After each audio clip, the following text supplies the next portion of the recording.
நல்லதே நடக்கும்.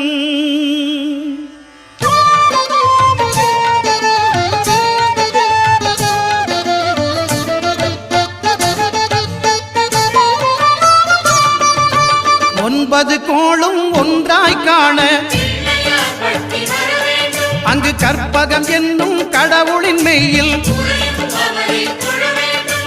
9 கோளும் ஒன்றாய் காண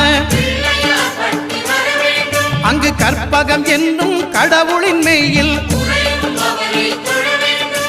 சூரியன் முதலாய் 9 கிரகமும் பலவித குணங்களை கொண்டிருக்கும். எங்கள் கற்பக தருவில் அவை வரும்போது ஒன்றாய் சேர்ந்து பலனளிக்கும்.